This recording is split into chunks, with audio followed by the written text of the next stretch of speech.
Hello, my name is Kelsey Carranza, and I want to start off by saying that when I was tasked with reviewing artwork from two artists in either the 19th or 20th century, I knew exactly who I wanted to focus on, that being Frida Kahlo and Pablo Picasso. These two artists are people who have inspired me my entire life, and whose artwork broke so many boundaries and glass ceilings, so I did not have any doubt in my mind who I wanted to focus on for this assignment.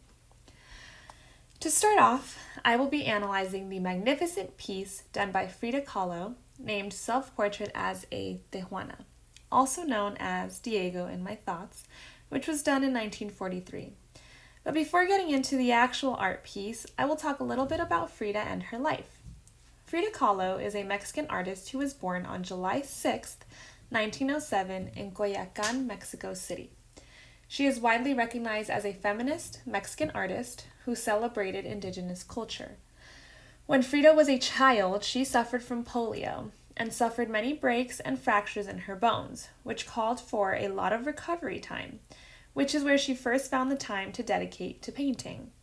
She actually had to have 30 operations in total throughout her life, so she was able to find lots of time to paint and make different styles of her paintings during that time. Now, the portrait I'll be focusing on is the self-portrait called Diego in My Thoughts. This self-portrait depicts Frida as the central and main focus of the painting, with a small portrait of her lover Diego painted on her forehead.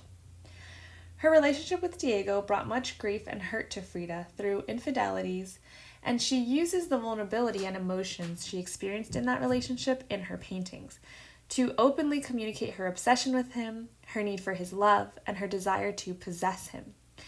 She uses vibrant colors in her portraits to convey her strong and fiery feelings, which can be seen in this portrait through the bright white dressing and lilac detailing. Something that stands out in this portrait as well is the roots coming from the leaves that are on her head, which extend to the outer painting and create a spiderweb effect around her face. Using the roots of the plants as very dominant lines in the piece and having them all connect to the front of her face further intensifies the focus set on her face. Frida's ability to convey her very human experiences through her art pulls at mine and others' humanity and transparency. This is also done through her Mexican art style, which was greatly inspired by Renaissance masters, which is reflected in a lot of her work.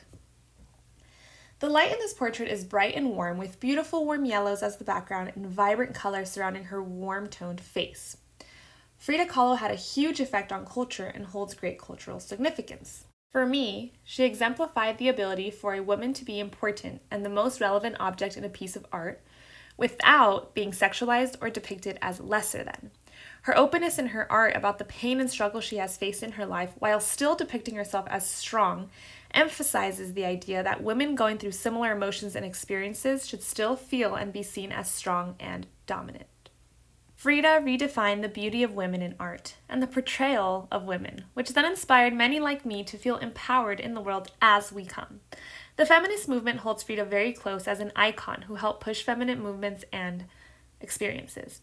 When asked why Frida paints herself alone, her answer was, "I paint self-portraits because I am so often alone, because I am the person I know best."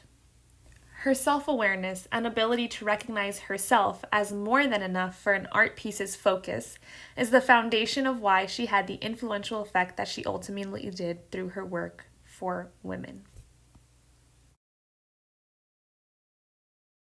Now moving on to the second art piece I will be analyzing, it'll be Pablo Picasso's Weeping Woman, done in 1937. Before delving into this piece, I will also give some background information on Picasso. Pablo Picasso was born in Malaga, Spain on October 25, 1881, and was known for his modern abstract style. Pablo Picasso is known as one of the most important figures of the 20th century art and art movements of the period. This is according to pablopicasso.org.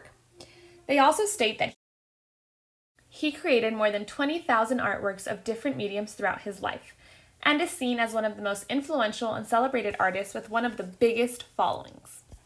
Now, before I get into the piece and the analyzation of it, I just wanted to state that the reason I chose this piece is because it also features a woman as the central focus, and as a feminist, I really like to learn more and to analyze the different paintings of women.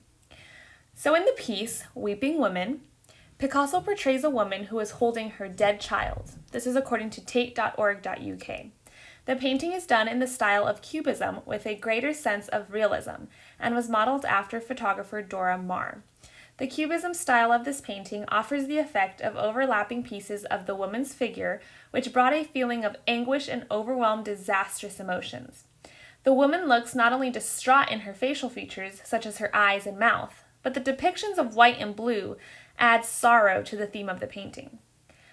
The variety of strong colors in the painting conveys how strong the women's feelings of grief and pain are, while the white and blue reminds me more of softness, the softness of sadness and inner hurt.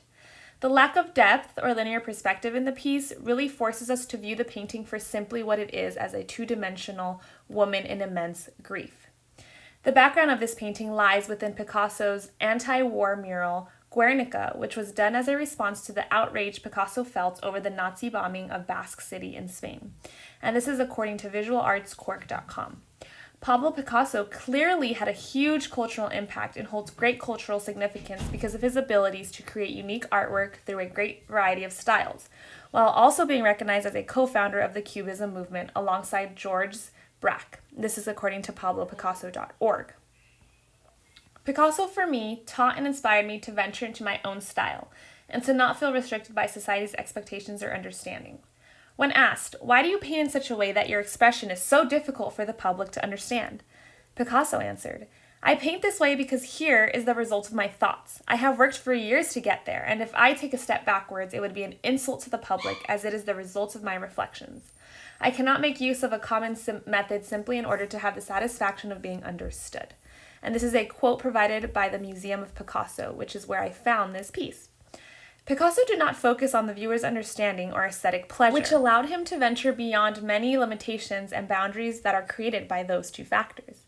His inspirational style and attitude in his artwork opened many doors for future artists and generations. And this piece in specific spoke to me greatly, because my mother is a mother of a child in the armed forces, and the fear of losing him lives strongly in our family and always has. I was able to take virtual tours of the Frida Kahlo Museum in Mexico and the Picasso Museum in Barcelona, which allowed me to view and learn about these two astonishing works. I loved being able to experience these museums from home and will continue to do so with others now that I know how. Kahlo and Picasso stand as two of my biggest inspirations in life, and gathering the knowledge to further understand their artwork and styles has been greatly enlightening. On this page, you can just find the references for the websites I use to find different information and quotes, as well as the links to the museums that I visit virtually. Thank you so much.